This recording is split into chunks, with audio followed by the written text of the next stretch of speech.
If there's anything that she could do, up on Cripple Creek, she sends me. If I spring a leak, she mends me. I don't have to speak, as she defends me. A drunkard's dream, if I ever did see one. Good luck had just stung me.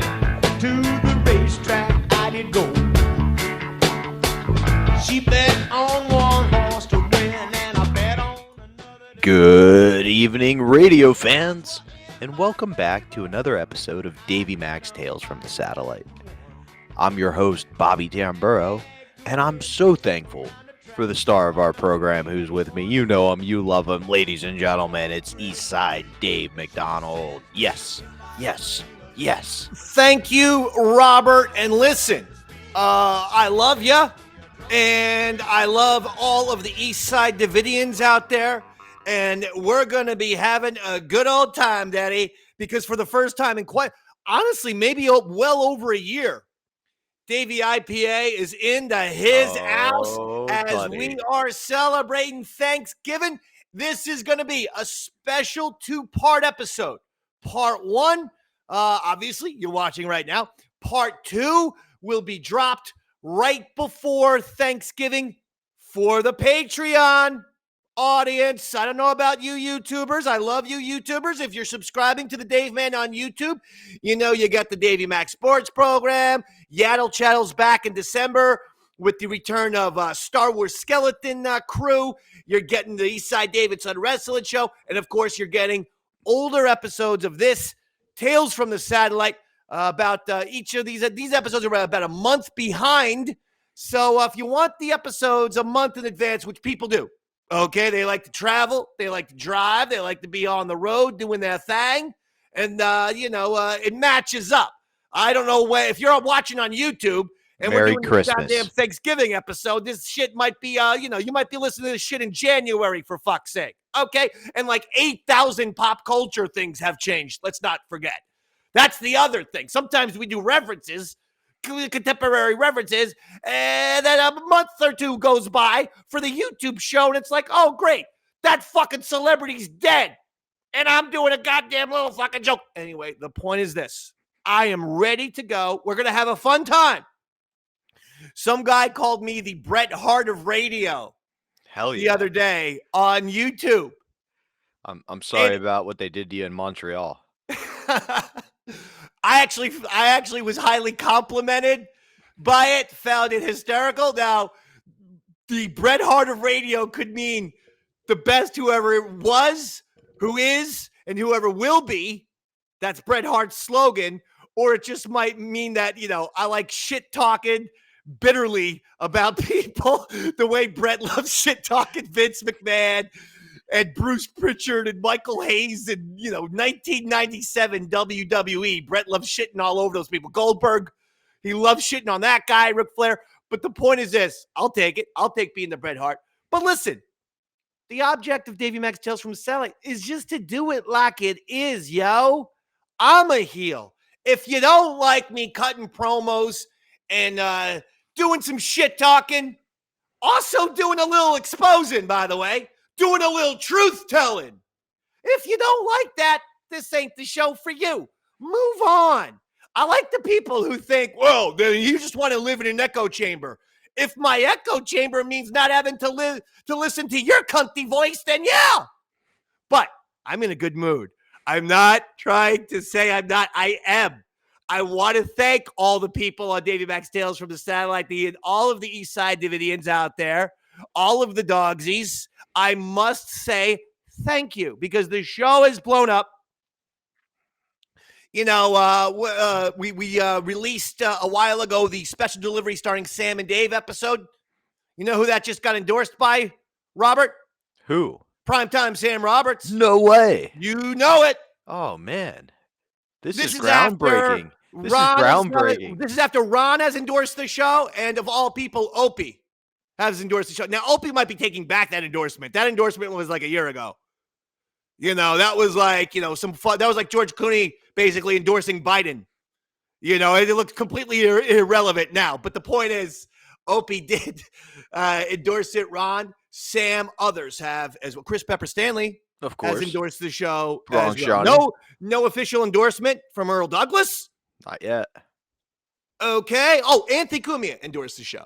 Of He course. told me he loved one of the episodes. So we all the big time stars, no endorsement from Black Earl Douglas. Very disappointed, but that's okay.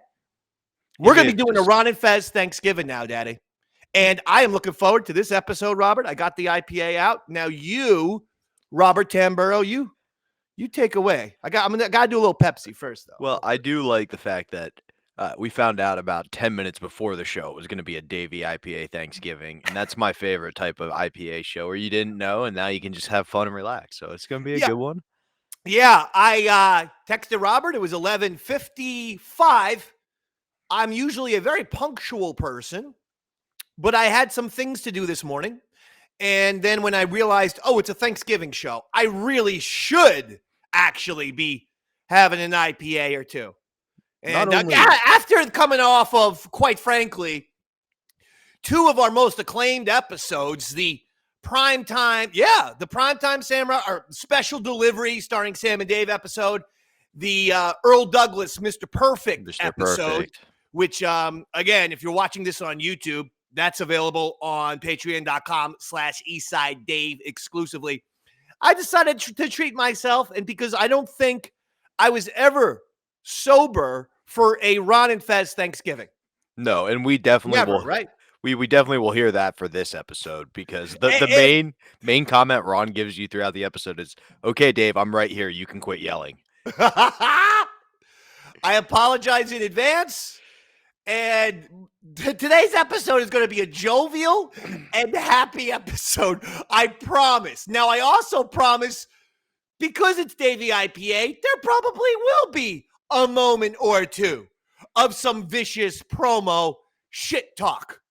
And that's justifiably the show. so. If you don't want it, go get it from somewhere else. Oh, that's right. You can't. No one else is doing this fucking brilliant ass idea. I created it.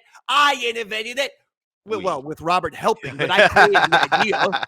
You created the content for sure. I mean, you're editing it. Who came up with the concept? You. Me. Okay. I'm the goddamn George Lucas in Star Wars of this shit. But hold on. I'm supposed to be jovial. Yeah. I just meant like we're on the same page, ready? So what I'm saying is, happy Thanksgiving to each and every one of you. I love you. IPA means lots of laughs, lots of happiness, and yes, a few isolated moments of bitterness and anger, a la Bret Hart, but a lot of 5-star matches, a la Bret Hart as well. Don't you forget about that. So we're gonna have a fun, and it's a 2-part episode, Robert. Explain that to me. So basically what we're planning to do is this is the month of November. So we are going to break this episode into 2 parts. It kind of syncs pretty naturally at the halfway point approximately of the radio episode. We're going to take our break and we'll come back after the break and talk about it. That way we put out 1 episode now, 1 episode out at Thanksgiving. But the reason why we chose to do that is, I don't know how you feel about this, but for me, Thanksgiving is one of the most important or favorite parts of the Ron and Fez universe. Those Thanksgiving episodes were always a staple, like something I always look forward to tuning into, kind of a backbone. And it's weird. Would you say Ron and Fez Thanksgivings are bigger than Ron and Fez Christmases? I would absolutely. I think I would agree with you. And I'm going to give you a theory right off the bat. This is what it's all about, Daddy. Davey IPA is working overtime early. 1 sip and he's drunk. He's the new Fez. No, one sip and I'm celebratory and getting happy for a change. By the way, I was completely sober for the Earl Douglas Mr. Perfect episode, and I was very happy in that one. I think you're going to be very happy in this one. So maybe, but here's my theory. The Last Waltz, the band. One of the great documentaries, one of the great rockumentaries of all time, if not the greatest. I think when you're looking at the best rockumentaries ever, you got to go The Last Waltz with the band, Rolling Stones, Gimme Shelter. Okay. Bob Dylan, Don't Look Back. And this one is a cheat, but it's because it's more of a series, but the Beatles anthology. And the reason why Beatles anthology is because that you get from Paul, George, even John, Ringo, George Martin, you get from the guys directly themselves, which I need to hear. So that's my Mount Rushmore. I know the Beatles is a little bit of a cheat, but you're definitely going Stones, Give Me Shelter. But the point is, throw in Harry Chapin's Last of the Protest Song Singers. All right. Well, when I'm on a run here, you just let the Dave man talk. Because otherwise, David IPA is going to fucking turn on you in a goddamn heartbeat. When you just see me. My bad. You were giving your Mount Rushmore of rockumentaries. I didn't realize you were on a roll. I am on a roll. This is fucking 35 episodes in, and you still don't get me. When I'm done talking, I usually sit back, or I do something, or I have a fucking, nonverbal cue. Okay, I need my breath. Now it's time for you to talk, you goddamn fucking Salman Rushdie looking motherfucker. Now, hold on. I say that with jovial spirit. Starting to feel like this is voice. Happy Thanksgiving, Robert. Happy Thanksgiving, David. The band Last Waltz, Robert. When did that fucking concert take place? You know this. Don't you, Google? I see your fucking grubby little hand moving to the mouse. I want to say 69. No. On what day? Oh, Thanksgiving. I'm sorry. Yes, I apologize. I thought you meant what year. That's why I was like, I don't know the exact 76. year. 76. Okay. Well, the movie came out in 76, right? So maybe it was it 75? Thanksgiving of 75. Regardless, it came out, the fucking whole goddamn festival, one of the most legendary not a festival, one of the most legendary concerts of all time, because it was only one day. That happened on Thanksgiving. And so I think that puts The Last Waltz up there as one of the great Thanksgiving movies of all time, along with one of the great rockumentaries of all time. And since Ron loves the band, I love the band. Who doesn't like the band? I mean, if you don't like the band, something might be wrong with you. The number of times I've asked my parents, do you like the band? And they go, I don't know who that is. And then we're driving and a song will come on and they'll be like, oh, I love this one, and sing right along. Or I'll walk in and my dad will be singing The Night They Burned Old Dixie Down. And you're like, you just don't know that they're the band. Wait, if he knows that song and doesn't realize it's the band, because everyone knows Up on Cripple Creek from the radio, and everyone knows The Wait from a thing. Even though they don't even know the name of the song, The Wait, everyone calls it Get a Load Off Annie. And it's called The Fucking Wait, but everyone knows Up on Cripple Creek. But I do think for some reason, maybe because of the goddamn name, the band, and that was given to them by Bob Dylan. Bob Dylan, correct. They were his backup band. Excellent. That's 50 points for you, Robert. I got to give you 25 of those points because the reason I know this, and it's so funny you bring up the band to start, is that's my first note.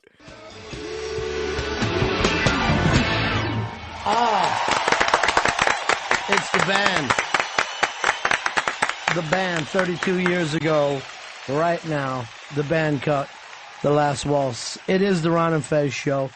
And although we're not live today, this is an original show that we did earlier this week as a way of celebrating Thanksgiving because we're all over the country right now. As we speak, I'm down on the Chesapeake Bay, hanging out there. Fez, where are you? I am in Pinellas Park, Florida right now.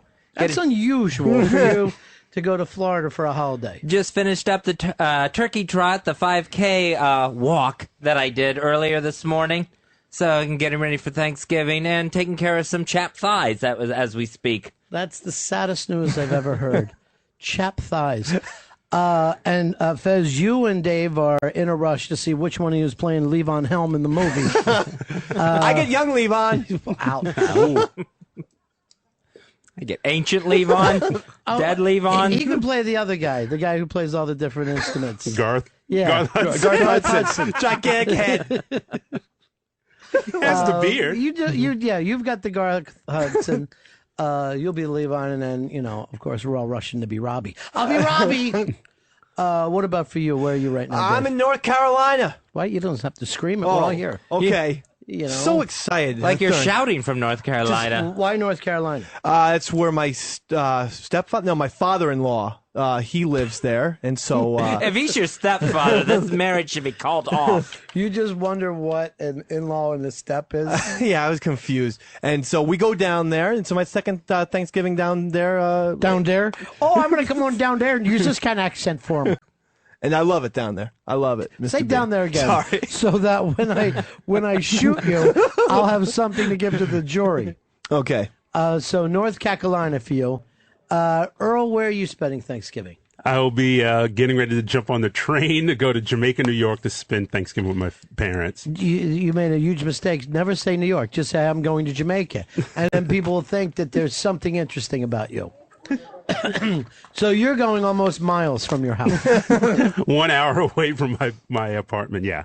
X, where's your Thanksgiving at? Right now, I will be in Astoria, waking up hungover, getting ready to cook dinner. So you're just a guy by himself on Thanksgiving? Me and my mom, that's about it. No other family. Well, then you'll be the only one listening to the show. Like a bad sitcom. Me Now, and my do mom. you and your mom even bother with turkey, or?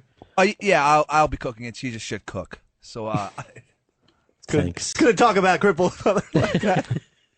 Nice. What did you call her? Crippled person. Cripple Creek is where she's from. And that's why we dedicated that song to you. Everything you guys do. So you're with your mom, just the two of you. Earl, it's you and your mom and your dad. That's it? Just the three of you? It'll be my nieces, my nephews. My sisters might come over this year. I mean, there's still kind of They're threatening. Yeah, there's still some fallout from last year's extravaganza, so... So at yours, is there a parade of the baby daddies? Did any of the baby daddies come by? What happened last year, by the way? There was a major blowout between my oldest sister and her children, which spilled out onto the street. It went from my father, Captain Diplomat. He goes, "Take it outside. I want to watch football." He wanted no part of it. What exactly happened to have the children fight with the mothers? Well, my sister has not been around. Let's just say for the last. Oh, she's been around. Fucking. No. Right? Thanksgiving. Oh. Well, she hasn't seen the children in many years, so they decided to. How old are the kids? They range from 22 to 16. So at the time that you expect most, they need a mom. She was gone. She's been with her career, right? Not even, I don't know, if you call a chemical dependency a career. I do. I'll tell you what, you really do have to dedicate yourself to it. She's a chemist. Particularly any career in the crack arts. You have to be ready to dedicate yourself 24 hours a day. See, that's the thing about Thanksgiving. Just because you have a big family doesn't mean it's a happy day. We've all seen the big family things explode in our faces. And I've seen them spill out into the streets too. Not over crack abuse or all that. I mean, there's some things that were similar. The other things were not. No, it was over like scintillating questions like, where were you? Why weren't you around? Why didn't you just say, kids, I want you to watch Jungle Fever, and it's going to explain where your mom's been these last 10 years. She smoked a TV set. She pretty much did. And so my father basically said, it's Thanksgiving. I want to watch the game. Not like, let's work this out. Let's take it out on the street. I want no part of it. There's a better game out in front of the stoop. So they were basically out in... No, wait, can I just say something? Just because they're black, they have a stoop. They don't have a stairwell like any white people. Theirs has to be a stoop. So go ahead, Earl. So they were in front What of... were you saying before the racist comments from Chappy Thighs come rushing in here? So there was like this big major shouting match in front of the building. Pretty much the entire... Did somebody at one point yell, "No, you didn't"? There was that involved. So it was just a mess. I mean, Thanksgiving is always... There's always conflict on a Thanksgiving. Right. It was like, who didn't show up? Why didn't this one come over? Now, see, you get to be crazy that way. Dave, you're on your best behavior because you're the outsider. Well, yeah, yes and no. I mean, I drank a lot last year. But that was my way of just, kind of meeting people and saying hi to strangers. They say the best first impression is a drunk one. Well, it's easier to talk to them. Yeah. I think about alcohol. Or slur to them. Yeah. So I know I was telling jokes about something. I was probably just telling Ron Bennington stories and passing them off as my own and making the entire table laugh. So that was your thing, pretending they didn't catch using on. my premises? Yeah, exactly. Yeah. And they never caught on, those fools. Sheepy tells me Matty Fridays does the exact same thing. It's easy. That Sheepy will be sitting there and going like this. That's very funny, Matty, but that's not yours. That's Ron. I know. I'm glad he's there to edit. Yeah, Mr. Doug's Well, like, what when he's not? Says what when he's not? I think Mr. Doug at one point said, "You own the comedy club?" Like, Doug, it's not about the details. So tell us about your show on Mass. When did that really start kicking in for you? Doug, it's doing really, really well. It's on both Sirius and XM. Now, the other thing I'm thankful for is Fez has come here today dressed as cranberry sauce. So that is one. Did you wear this in case you spilled things on yourself? Well, no, but I just thought it was bright and festive, and I thought it would really brighten up the room and the party. It's a party shirt as we celebrate Thanksgiving. A Jackson Pollock painting. It's not a party shirt. If Jackson Pollock threw up on a painting, yes, then that's what it would be. Well, we've got all kinds of friends here today, and we've got turkey, turducken, and even more turkey. But we said to all the friends, as you come in, we need you to have side dishes. So in a little bit, we will start, Fezzy, the parade of side dishes. This is exciting. Yes. I look forward to this every year. The parade of side dishes. So much work goes into people's side dishes that they're bringing in. You know, it's very odd. The first year that we did this, the Thanksgiving thing, I think we did as a little surprise, and it lasted like 15, 20 minutes, right? Mm-hmm. Yeah. And then like an hour, then a little longer. And we just, with the amount of food that we have here today, I'm curious exactly how long this is going on. Now, when you guys do your Thanksgiving, is it informal or formal? We are very informal. Mm-hmm. Where my mother will try to set a table, all right, and make a nice table for everyone. No one wants to sit at it. Everyone is jockeying for positions in front of the TV. So it's very informal, and nobody's dressed up. See, we go just the opposite. It's very formal. Everyone comes in dressed nice. And it's one long table. There'd be like 23 or 24 of us. The table goes all the way through the house. And then my father starts well, it used to be a prayer. Now he does a full Catholic Mass. I don't know what gives him the right to sit there. We take communion. We'll go by. What? Yeah, everybody will get an olive. And it takes a while for us to get through it. And then we go to football. But this whole thing of I've got to watch football, football's on every single day of the year now. 3 games are on Thanksgiving. One of them is always the lowly Detroit Lions. So actually, who cares one way or another? There really only is one football game that people care about. And that, of course, is Chichester Senior High School against Sun Valley, the dreaded rich kids. This is the outsiders versus the socials. And even though we rarely win on the field, we've always got better dope, and their chicks end up blowing us. And that's because they get a choice. The suck or fuck. It's up to you. I missed that part of Outsiders. Yeah. I missed that scene. I'm trying to think of what I'd pick. There's only one way out, baby. But you're going to get a choice. So hopefully that's a big major. The show opens with the playing of the band, and I wanted to know, how did you actually sat me down when we were doing our episode as the Eastside Dave show at the time and explained the history and the importance of it to me and how it, like, we need to know this is important. But The Last Waltz? The Last Waltz and the Thanksgiving episode in general.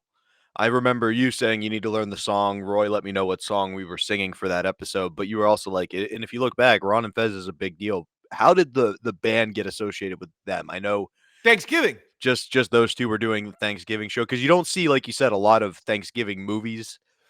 You got Charlie Brown, and then they try some gimmicky thing on Hallmark every year that never works. You got Trains, Planes, and Automobiles for Thanksgiving movies. You also have, I always like to watch, people don't realize it, this is a quiet one, Scent of a Woman, starring Al Pacino and Chris O'Donnell. Complete Thanksgiving movie. The whole movie takes place over Thanksgiving weekend when Chris O'Donnell has off from break. They even attend a Thanksgiving dinner with that guy, the redhead guy from Billy Madison and West Wing, and he's in that scene. He's giving Al Pacino all kinds of shit, Uncle Yep. Frank or whatever. And yeah, that's a great Thanksgiving thing. So I always do Ascent of a Woman, Trains, Planes, and Automobiles, and The Last Waltz. But these days, there's so much football on Thanksgiving that you pretty much cut out everything else. You can save Scent of a Woman for Black Friday, and that's Good. what I do. But I still like to watch The Last Waltz at nighttime on Thanksgiving. I sometimes skip the night Thanksgiving game because I already watched the Cowboys and Lions. I gotta watch another one now. No, you don't. I get that completely, No. and I love that tradition. Like I said, one of my favorite memories of Thanksgiving is seeing Up on Cripple Creek to open the Eastside Dave show with you, Roy, Big A, and the whole gang, and you explaining the importance of that show and getting to be a part of that universe. Roy and I can play every single song off of The Last Waltz. I'm not kidding. Because with the Davey Max sports program and then the Eastside Dave show, with both shows all around Thanksgiving, we've played pretty much every single song from that movie at one point. We should at some point go back and put out your cover of The Last Waltz. That would be pretty fun. If you go through my YouTube channel, you will find a shitload of Last Waltz covers. Yeah, there's going to be a lot. I don't know, Robert. Maybe find one of those and put one of those motherfuckers in here. Especially from the DMSP. Yeah, from back in the day, way back in the day with the whole DMSP, studio. Yeah, the XL version. Yeah. So, like I said, Thanksgiving's a big deal. Did Ron and Fez realize how important their Thanksgiving episodes were? Like, I know it's easy to look back and be like, oh, they had classic after classic after classic on Thanksgiving, even leading up to the very last live appearance we saw of Fez was at a Thanksgiving show they put on.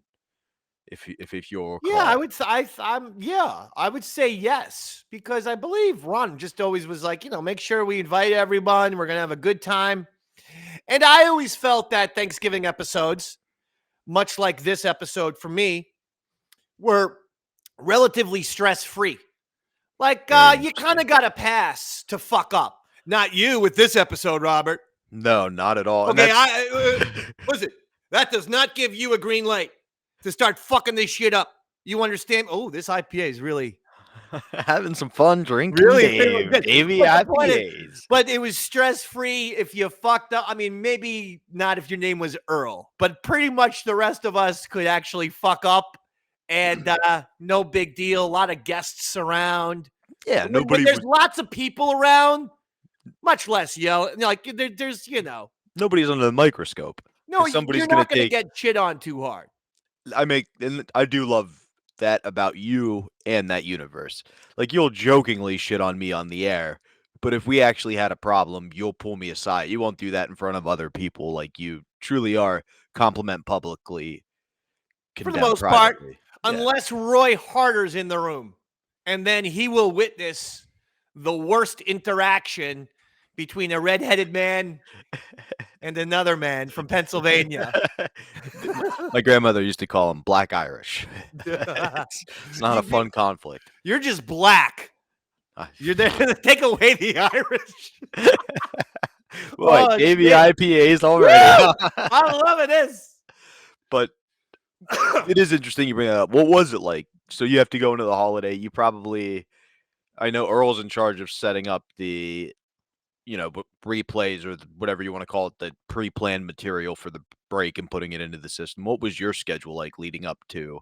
What were my responsibilities? I was in charge of getting guests, usually. Not like celeb guests, but inviting as many people from the Ron and Fez communities, the Soleras, the Mikey Boys, the HTGs, all the folks, as many people as could arrive.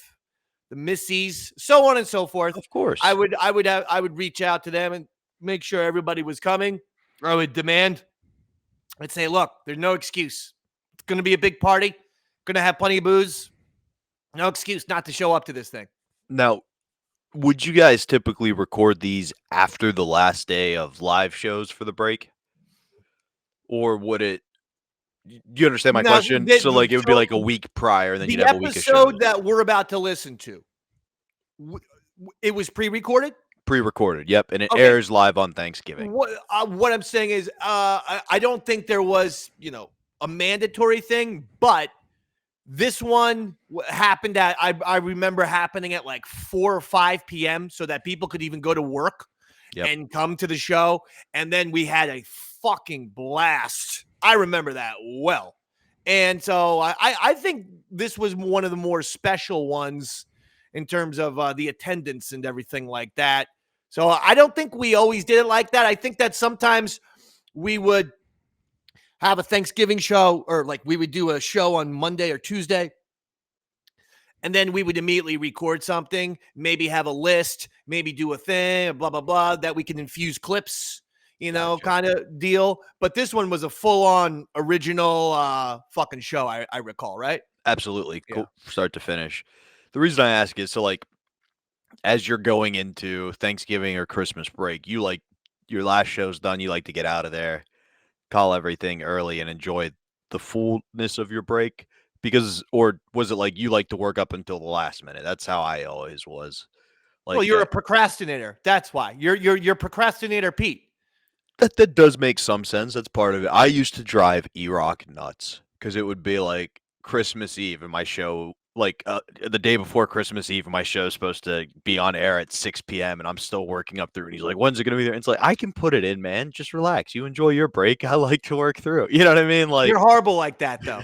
Like that's actually what makes you a very frustrating person to deal with, because you think of deadlines as more like suggestions when everyone else is like scrambling around, like, no, I really need to get this out now. And you're like, chillax, man. It'll be ready when it's ready. Like they're oh no. I knew we no, were up that's against you. it. That's you motherfucker. Don't even try to deny it. Now, I told you I'm in here for a jovial episode. But the IPA will push me either way. But you do shit like that. It's very frustrating. But no, we wanted to do the show. Listen, once the show was recorded, all Earl had to do was fucking load it. We're good to go. Clean up, get the fuck out of there, have a good time. No, I get that completely. I think there's something about working in the liberal arts where it's like, I better show my family I'm working through the last. Like, I got to show them I'm working hard here. So I do enjoy Why? that. Your I don't fucking know. family doesn't understand that people travel on Wednesday night? Irish Italian Guild. I don't know, man. Anyway, back to this episode. Yeah. So what I like is I'm guessing this wasn't intentional, but if you look at the crew, like specifically the Ron and Fez crew celebrating Thanksgiving, because the show opens with the band, obviously, and then you kind of go around the circle and discuss what everybody's doing for Thanksgiving.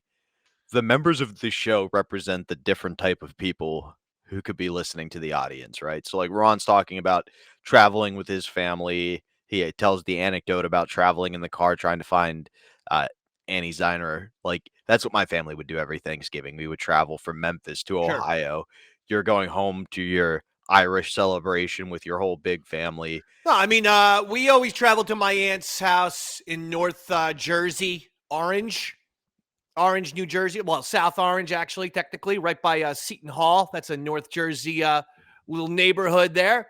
It's been featured on The Sopranos once or twice.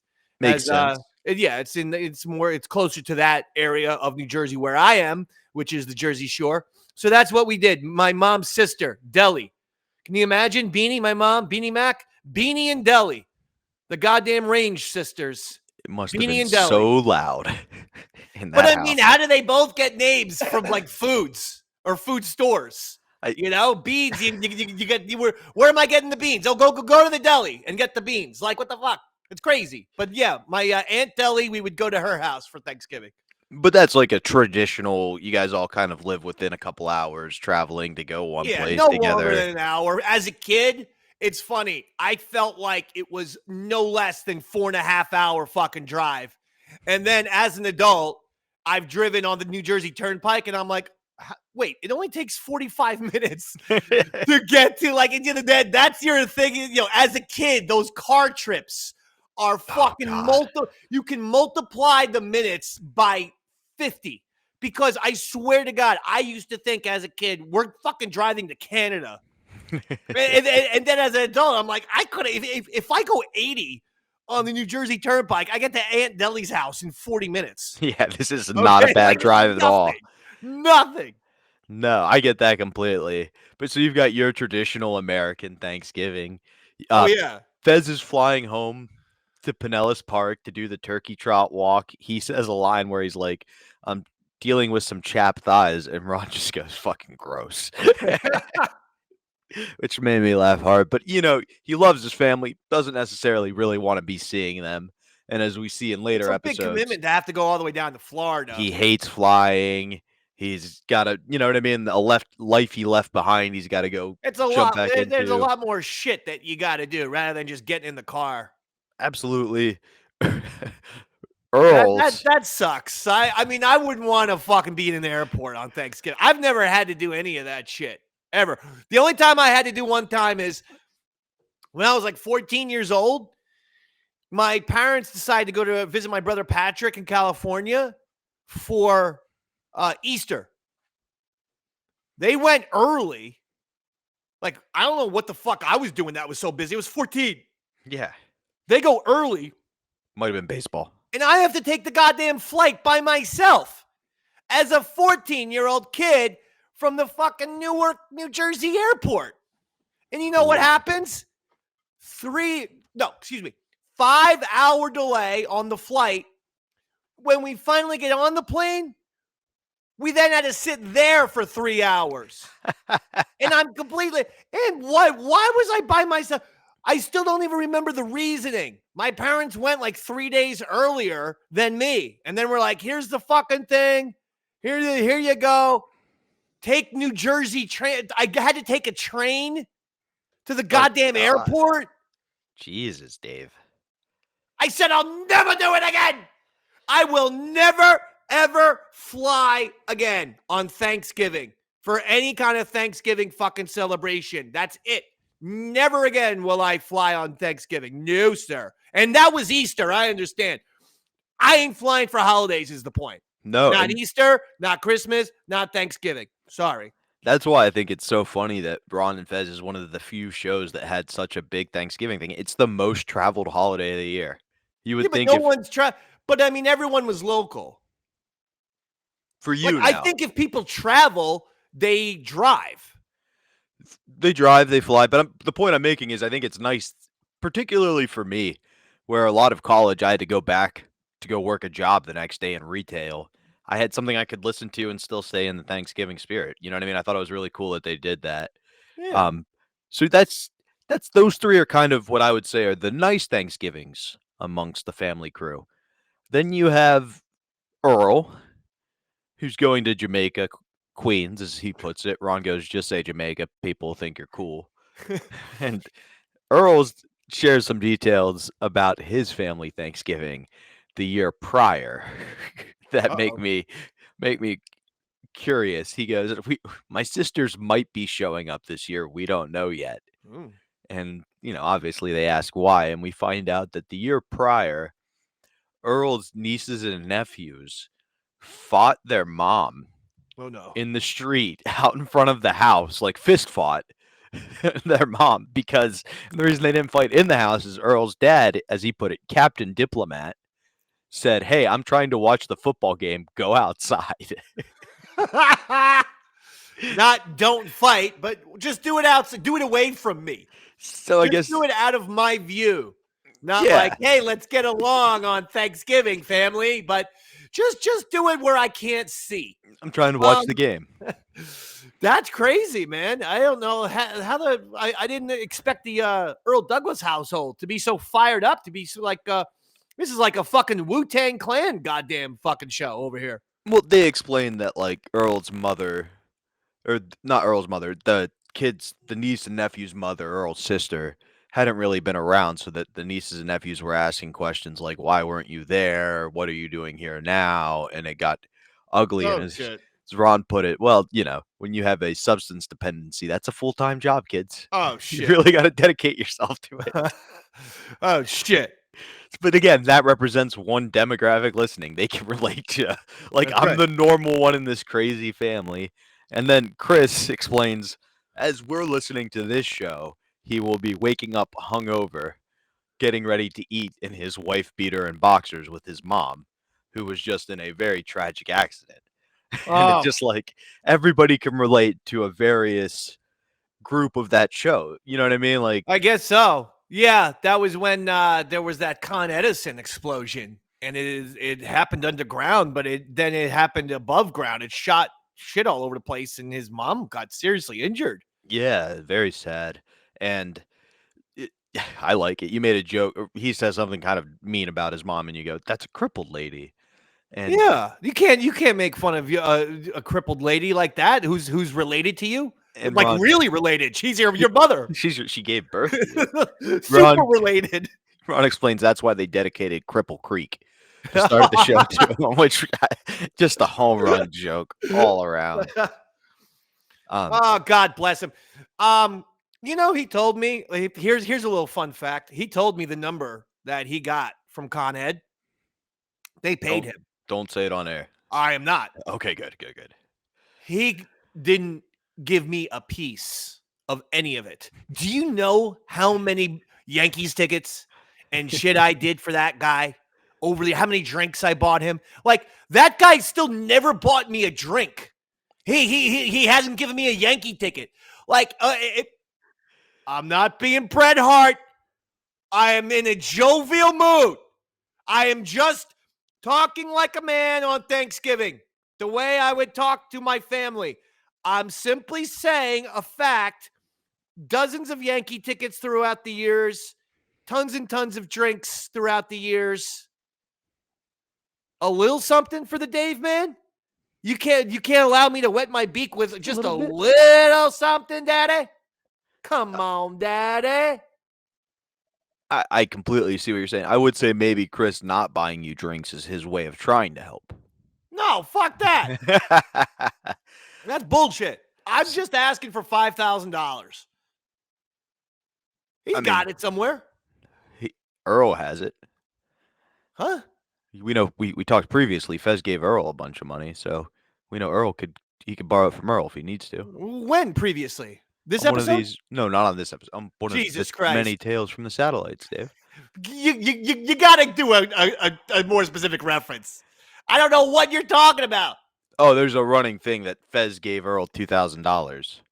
Oh. Yeah. But anyway, we're focusing on Thanksgiving and Let's focus on Thanksgiving. So I just suggest you giving more specific details to your inside references. You see what I'm saying? Yes, I do, and I'm gonna work on that. I'm so thankful you're here to teach me these things. I'm happy and jovial. Yeah, that's why I said I'm so don't thankful. Don't just say shit and expect us all to understand, because you don't understand. You talk like fucking Yoda with your inside references. You gotta just set them up a little. Okay, go ahead. No. So we've learned that that's what Chris will be doing. We learned Earl's going to see his family. Ron's going to be down in the Delco area with his family. Dave, do you remember what you would be doing this Thanksgiving? This is what year? 2008. 2008.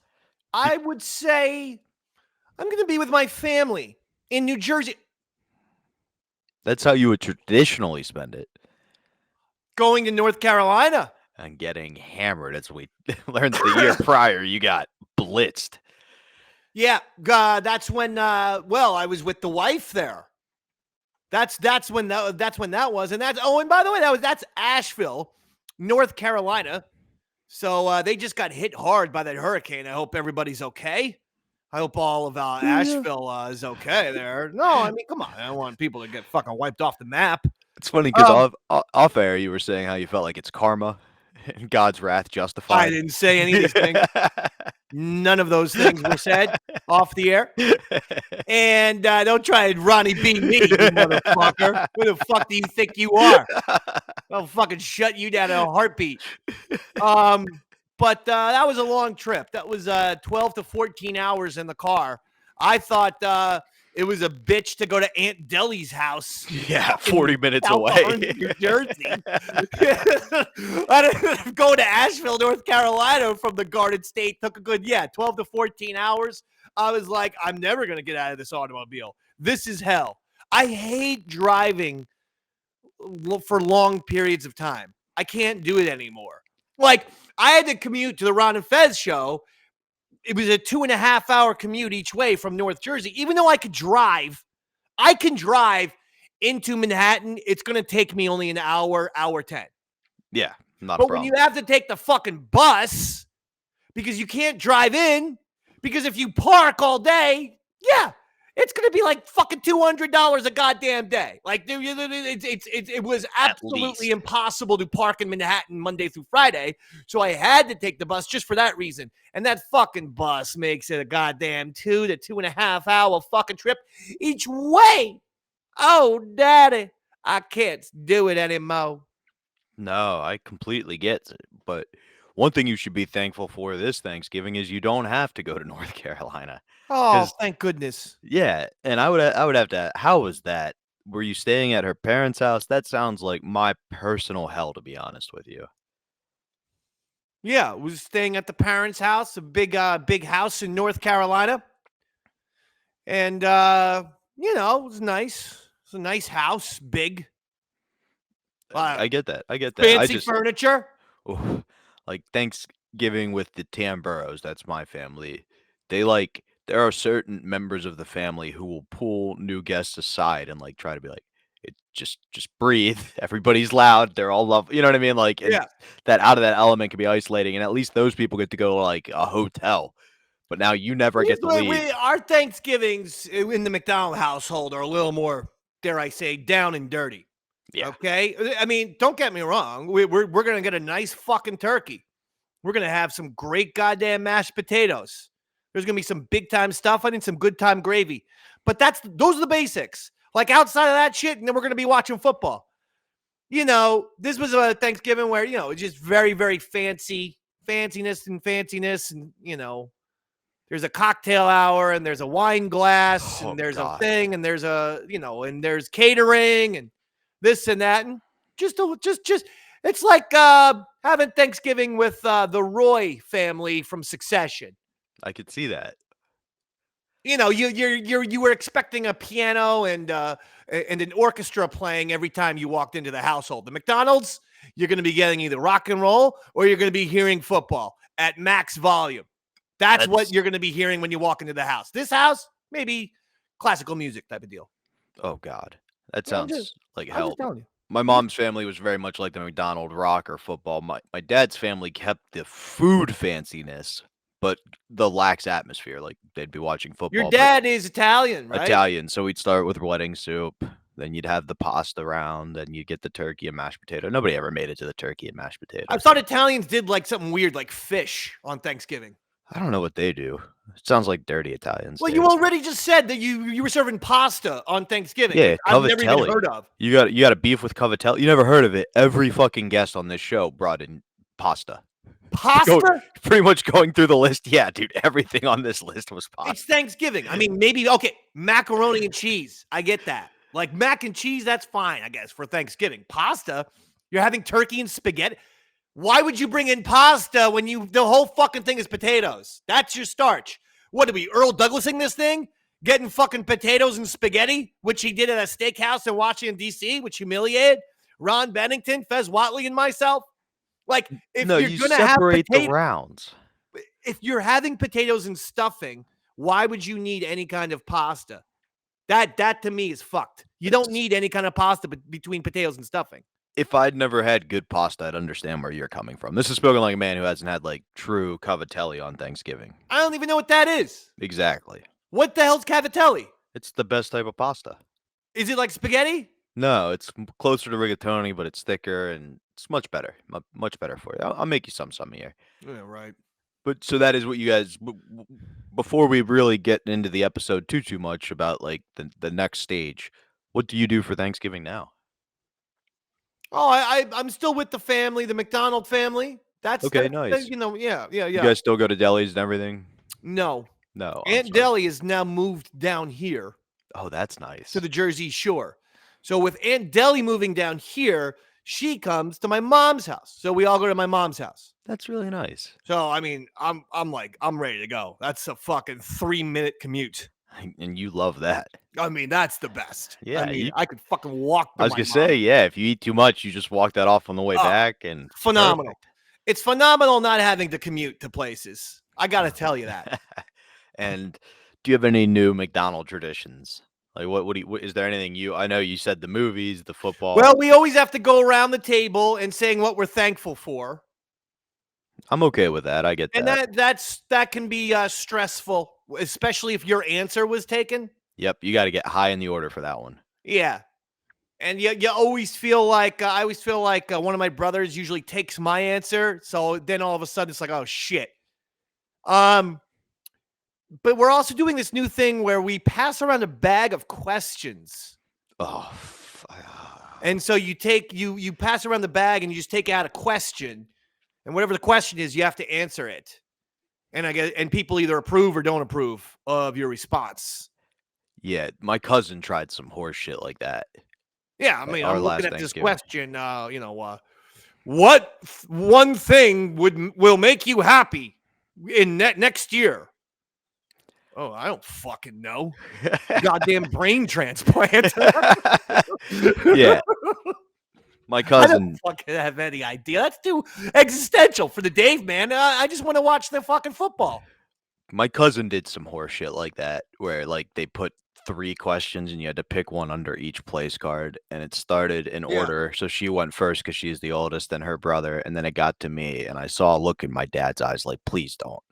And I saw a look in my other cousin's eyes like, please do. And the question was very similar, like, what would make you happiest this year? And be like, what would make me happiest this year if as grown adults we didn't need these fucking stupid icebreaker questions to play every Thanksgiving. I'm 32. I can just have a conversation. I don't need to play your dumb Right, game. Jesus. And then everybody down the line would continue and follow. We Tamboro Thanksgivings are intense, Dave. But I mean, my thing is we already have a tradition with the what are you thankful for? So Yeah. I don't feel like if you're going to do one table activity where you go around in a circle, isn't two a little repetitive? Same with us. That's my point. Gotta, Like, you got to either get rid of one of the 2 competitions or, whatever.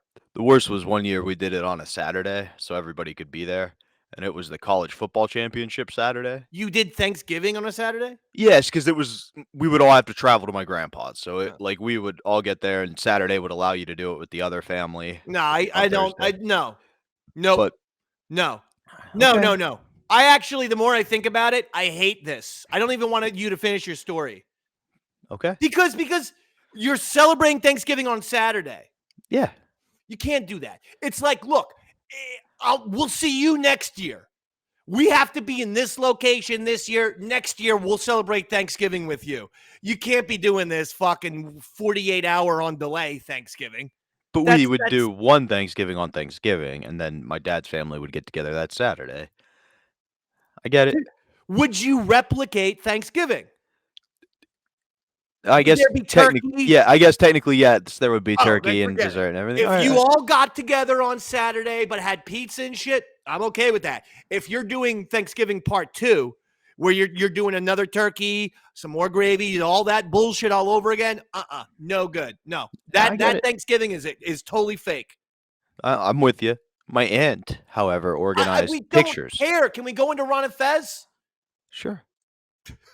Sorry, No. That's cool. I get it. just trying to So let you. I guess the next step up that kind of happens here is the discussion of the kids' table. Because Earl's family still has a kids' table, even though they're all like adults. And do you guys have a kids' table?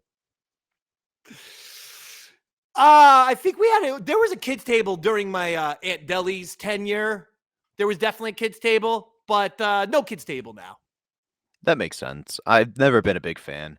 Like, if there's not room and you go, all right, this group's going to stay there. This group, I get that. But if there's room, set everybody at the table. Yeah. One part I found funny is you kind of confess that when you were with your wife's family pretty drunk the year prior, you would tell Ron Bennington stories and then pass them off as your own. And you made the joke, like it was intentionally a joke, but you even go, at one point her dad goes, when did you own a comedy club? And you go, that's not important.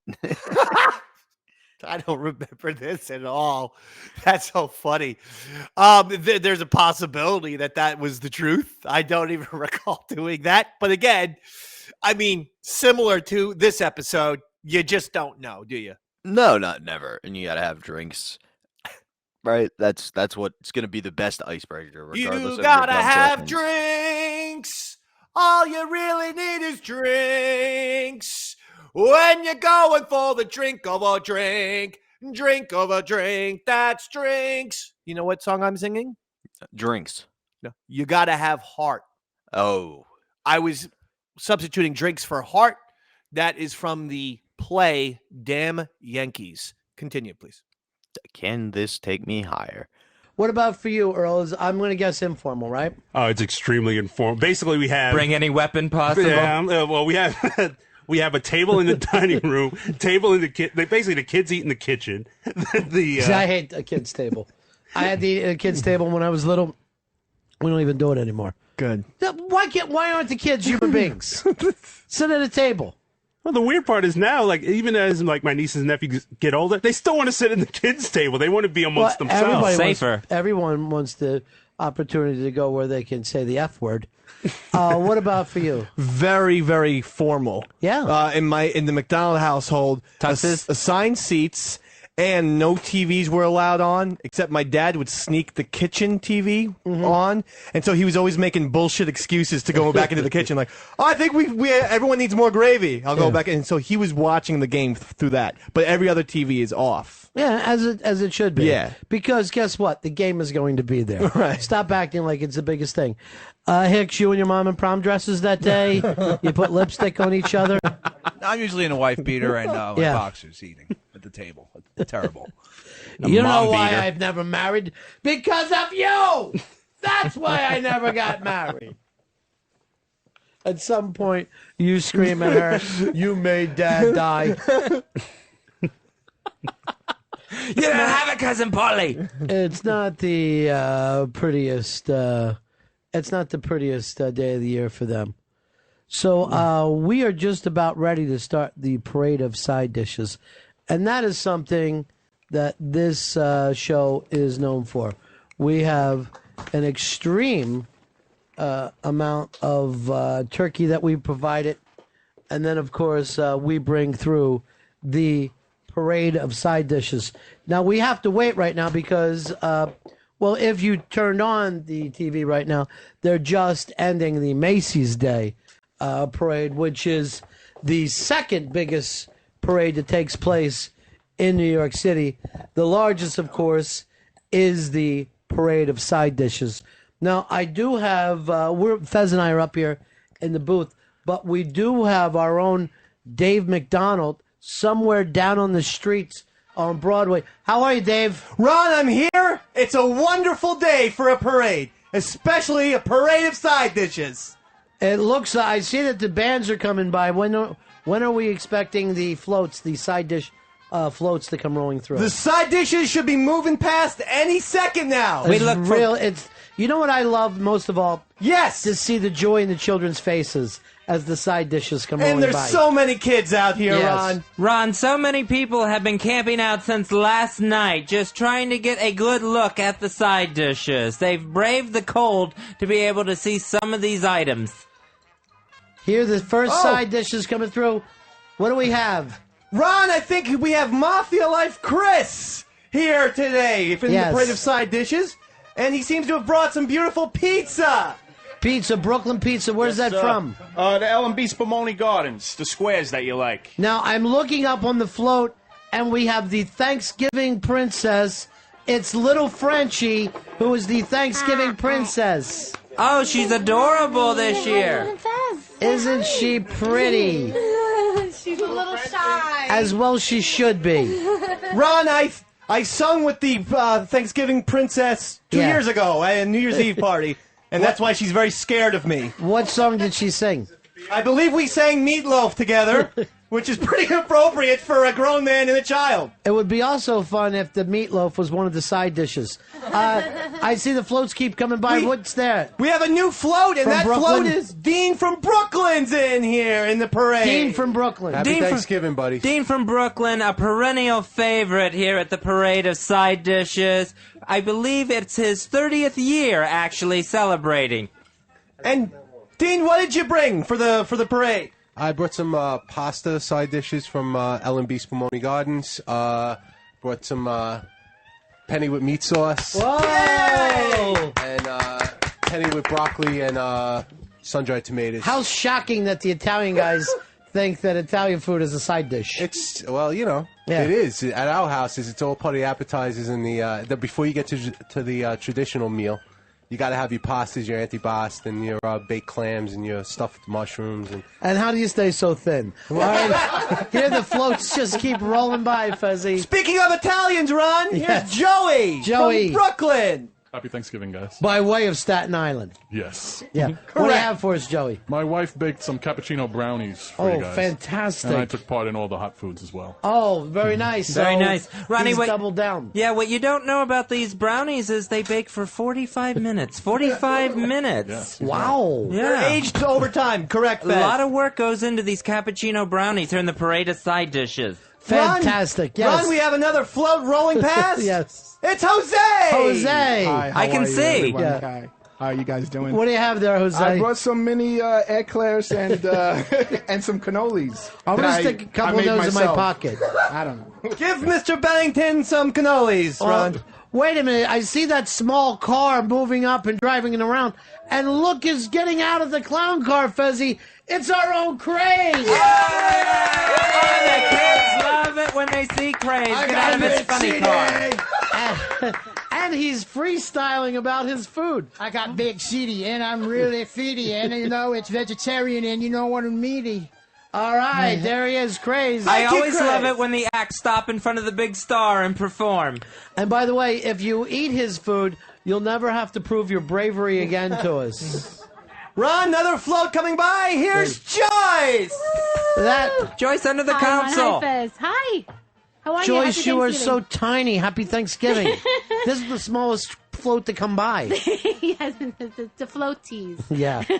How are you? I brought 2 trays of stuffing, 2 trays of homemade cupcakes. Oh, And beautiful. lots of good wishes for my 2 favorite people in the whole world. God thank bless you. Always a delight, that She Joyce. is always a delight. There she is under the There console. she is. 2 choices. This parade stops for no one, Ron, and next up is Mysteriosa. Hi, Mysteriosa. Hi, guys. How are you? How mysterious that she came here this year.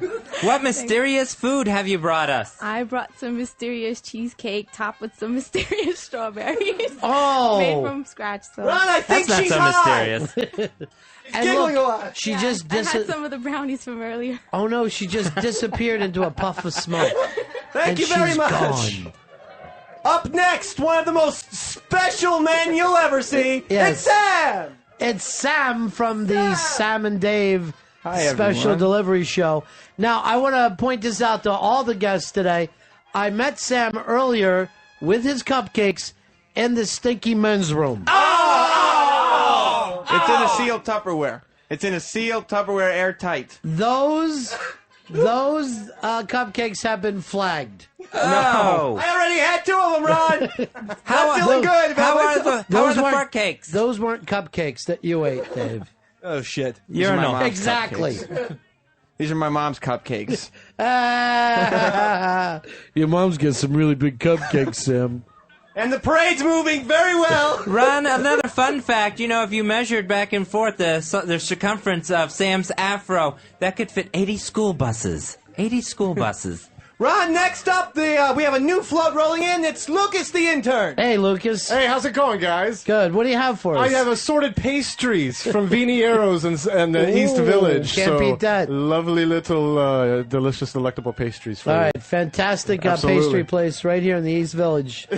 Lucas also comes equipped with some sort of fake accent. By the way, the Thanksgiving Day princess just ran across the street again. Beautiful little girl she is. She is gorgeous. You think we'd have cops on the parade route, though? Yes. Ron, we have someone else, a new float in town. It's Arch Stanton. Hello, hello, hello. Oh, and look, everybody, Arch is going to sing for us. Yes. Just give us a little of that Ave Maria that you're known for. Ave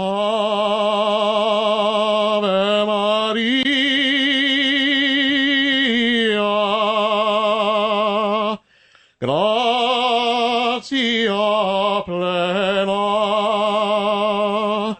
Maria, gratia plena, Maria, gratia plena.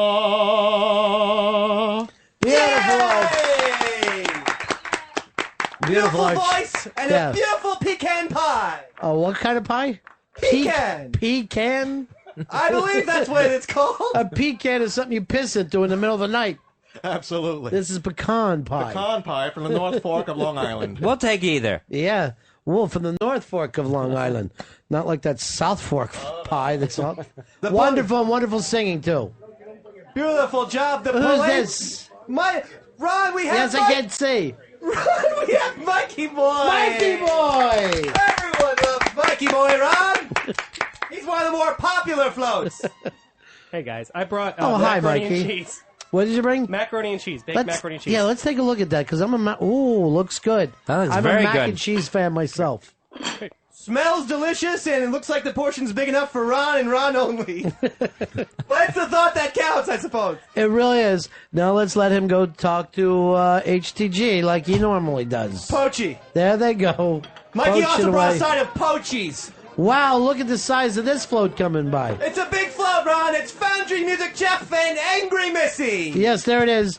And the name of this float is always, how did he get her? No one can really figure that out. My charm, Ron, my charm. Yeah, I guess. Ron, Missy's breasts look great today. Thanks for screaming that at me. Thanks for pointing that out. Yeah. Appreciate it. I have here scarpaccio di zucca. It's a roasted eggplant, butternut squash and a butternut squash soup. Wow.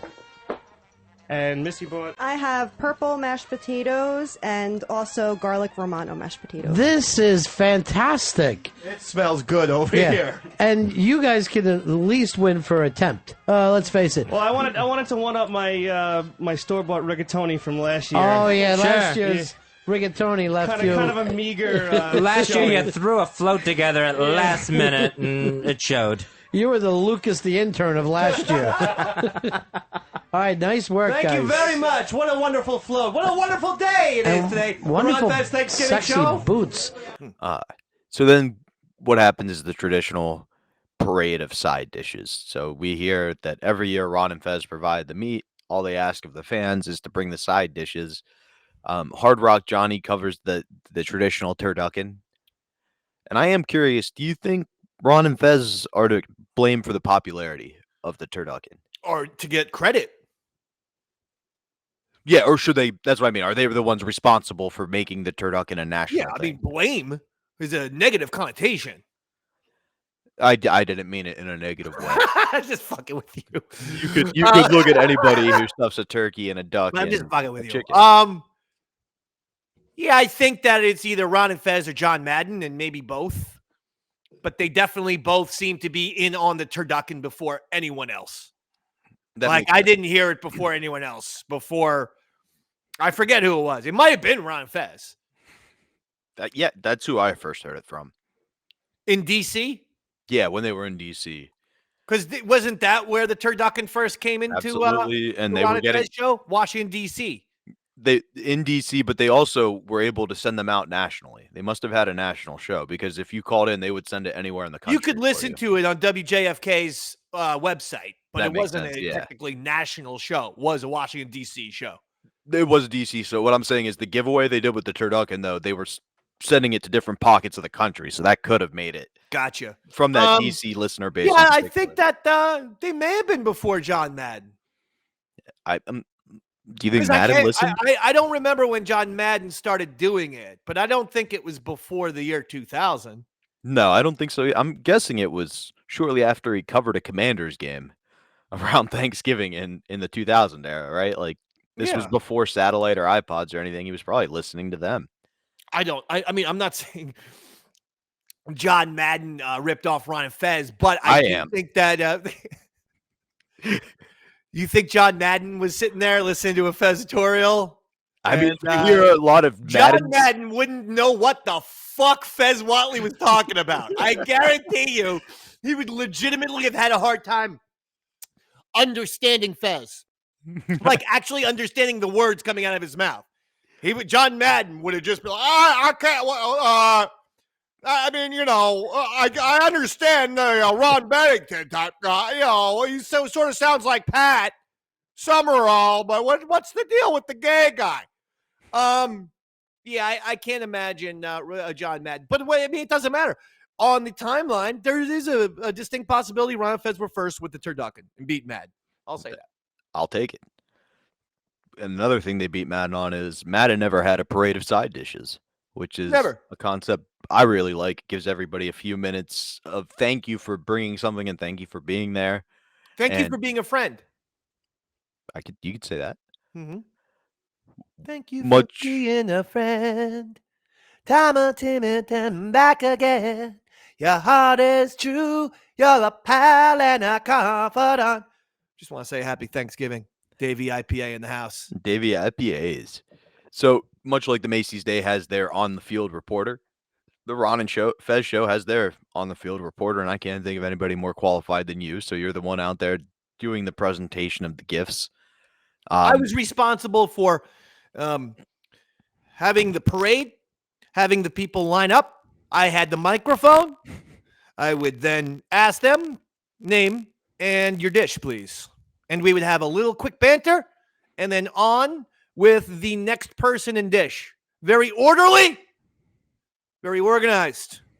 I actually thought this was a very good segment. And before we run through the list of people, when you're looking at are you coordinating the list? Meaning like, okay, Dean from Brooklyn's not going to bring much. I told you. I'm in charge of those people. But ordering it, like, are you planning ahead Yes. as you're seeing them arrive? Yes. Okay. Give me some insight into what would make a good list. Can everyone line up? Okay, so I guess I was asking a slightly different question then. No, I mean let's see. I mean, like I'm a wrestling booker. I'm gonna be like, I'm gonna put Mikey Boy has to go after Kathleen from the Bronx, who then has to go after Solera. Like, can you guys line up and then get ready for your dishes? Okay, it doesn't have to be that heavy, but maybe spread out the heavy hitters, right? You don't want. No, line up. Okay. Get the fucking dishes in. Not everything has to be so, because you're overthinking it. See? I'm just asking what was going on behind the scenes, man. I'm doing my job. I'm fucking telling you. Hey, happy Thanksgiving. Hey, I'm just saying. So the first one up's Mafia Life Chris. Denjin. We brought a lot of Denjin. What did he bring? Brooklyn pizza. I brought something that there's absolutely no equivalency in Thanksgiving. Here's some pizza. Had the Pilgrims and the Indians opened up a slice of Sicilian pie. We all know that tradition, right? Don't look at me with too much tension, okay? All the ancient, the Mayflower with the Pilgrim and the woo and all that. Hey, here's a pepperoni for you. I mean, come on. We're bringing pizza. Well, funny you should say that because Dean from Brooklyn brings Italian pasta next. Jesus Christ. We know Dean and Chris, you're Italian. Can you fucking take that, can you stop being fucking Mussolini for one goddamn thing? This is a goddamn American tradition. It's fucking corn, turkey, and potatoes. That's it. If it doesn't feature one of those three things, I don't want it on my goddamn table. I kind of get that. Ron points out it's starting to look like Columbus Day, less like Thanksgiving. There you go. Come on. Yeah. Little Frenchie is next. She's presented as the Thanksgiving princess. Oh, R.I.P. R.I.P. to Frenchie. Can't have any jokes. Crazy. Some of the people no longer with us. It is very sad. And what's kind of gonna lighten the mood here is the beauty of all the young springing relationships we're gonna hear about on this episode as well. Okay. Like, But what'd she bring? I don't think Little Frenchie brought anything. I think she just was herself. This is little. No, this isn't Frenchie. This is their daughter, Little Frenchie. Oh, the daughter. Yeah, Jesus yeah. Christ, will you fucking say that? I said Little Frenchie. That was her I name. don't know who Little Frenchie is. I thought it was Frenchie. I would have just said Frenchie.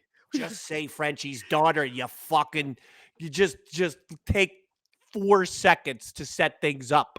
Okay. Little Frenchie, aka Frenchie's daughter. Thank you. Is introduced as the Thanksgiving princess. Well, I mean, because Robert. Then I go into she's dead, and you actually. I thought you were talking about Frenchie. Agreed with me. So now we were talking like the daughter was dead. Clerical error. Let's move on. God. Joey from Staten Island brought some cappuccino brownies, which there was some joke about them taking 45 minutes to bake. I don't know. Another Italian guy can't fucking drop the goddamn Italian thing. Cappuccino brownies. I mean, that sort of sounds delicious, but I mean, what are we doing? Then to make it even. What the fuck is this, man? Fuck, it's America. It's Thanksgiving. Okay, you're not seeing me bringing in this fucking shepherd's pie, are you? I'm not fucking just pouring a goddamn fucking pint of Guinness. Although I will say that's more acceptable than this other bullshit. I would say it's equally. I don't like the cappuccino brownies personally. Well, I mean, cappuccino brownies. Before that, it was pasta. Before that, it was fucking pizza. I'm okay with the other two. What are we doing? You know what? I should have organized the line. And instead of putting 3 fucking meatballs at the start of it. Well, and then Jose brings mini eclairs and cannolis. And Jose then brings mini eclair. It's like the fucking cast of Goodfellas in this now. Like, can somebody fucking bring just a can of corn or cranberry sauce? Well, that's why I was curious if maybe you had set it up that way. Obviously, there was no organized line because of the fucking 4 members of the Corleone family that I had to lead off this stupid parade. Well, to break up the monotony is somebody who gets tired of your line and just jumps to the front, and that is Crazed. Crazed! He was there? He was there. Not only was he there, he brought a vegetarian dish and then rapped about it. Oh, my God. Crazed is one of the best. I have not seen that guy since the Ryan Fez show. That makes sense. I don't think he was friends with anybody. I think he liked Lily. And I think he liked Ron. Other than that, he was just there for those two.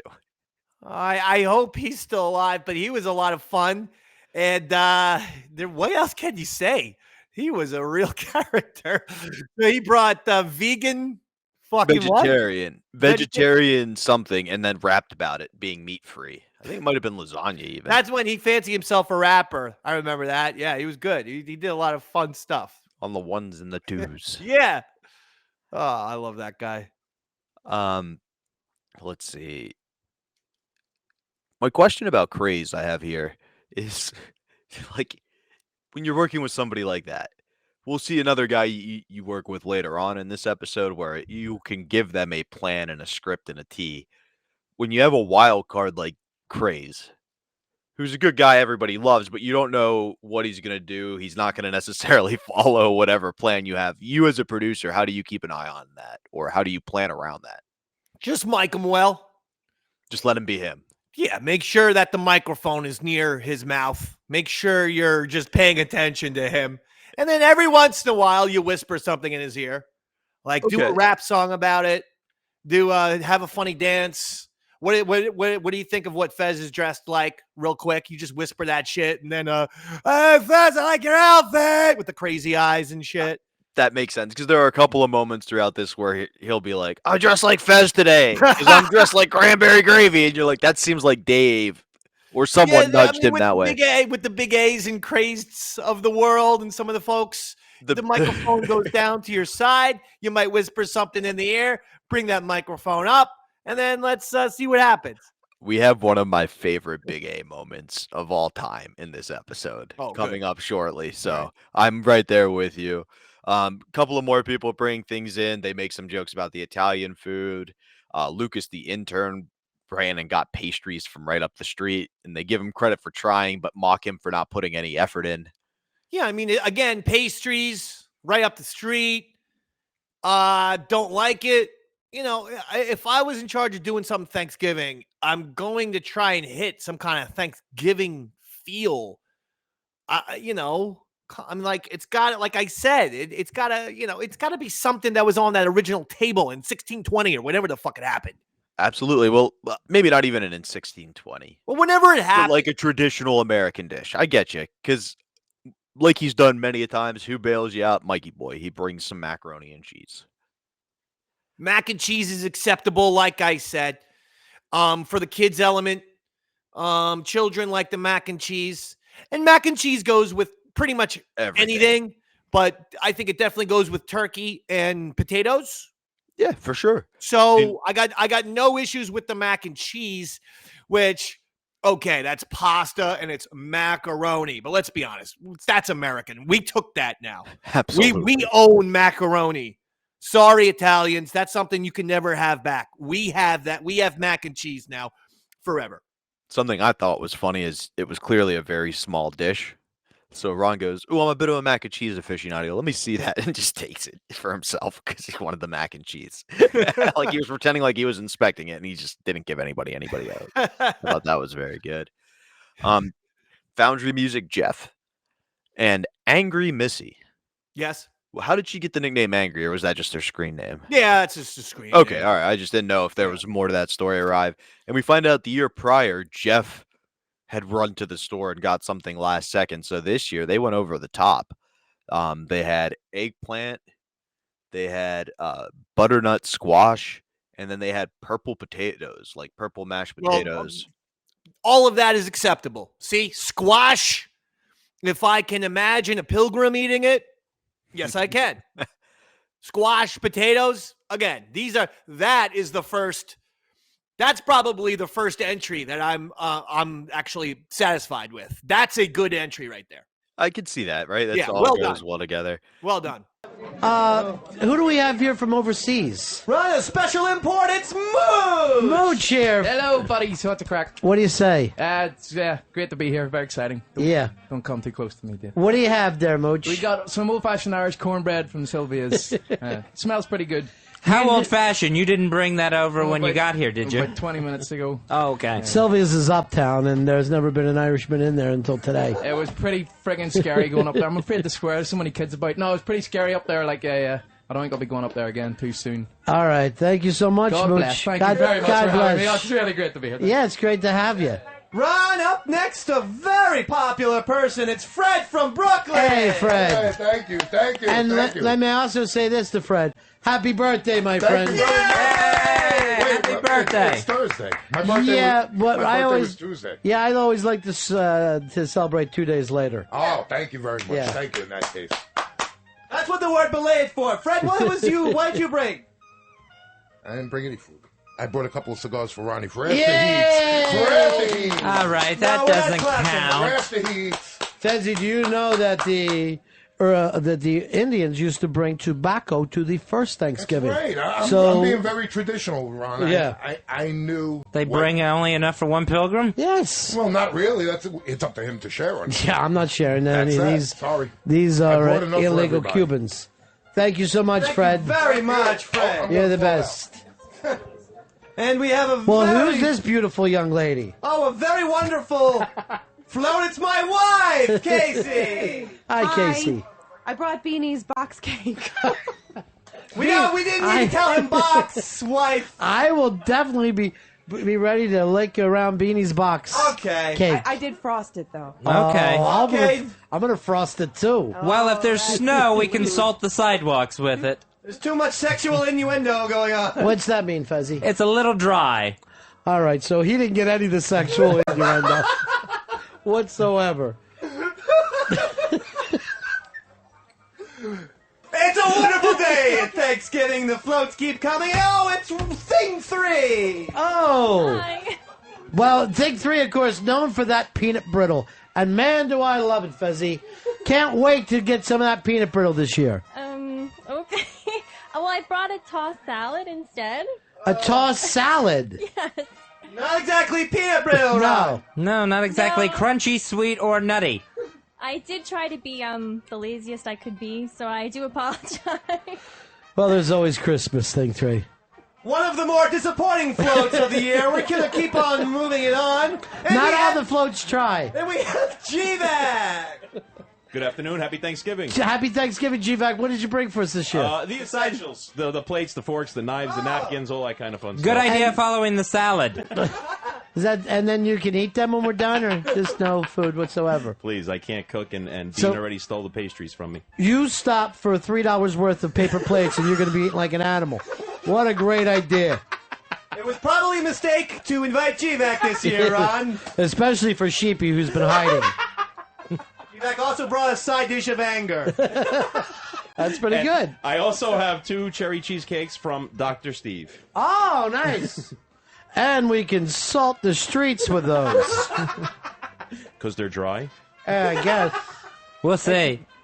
Coming up next, oh, look at who it is. It's the greatest Cuban, African, German, Irishman of all time, Franklin. Hello, Franklin. How are you guys today? I have brought rice. I will tell you how we are. We're concerned about your health. You're just, you're Don't losing. be. I'm feeling great. You're losing weight at a frightening amount. I am, but I have finished all my film stuff, so I am back to normal, and I will gain weight very quickly. Okay, we'll see. I brought rice and garbanzo beans today with stuffing as a separate dish. I also made some cookies, and I brought vegetarian turkey.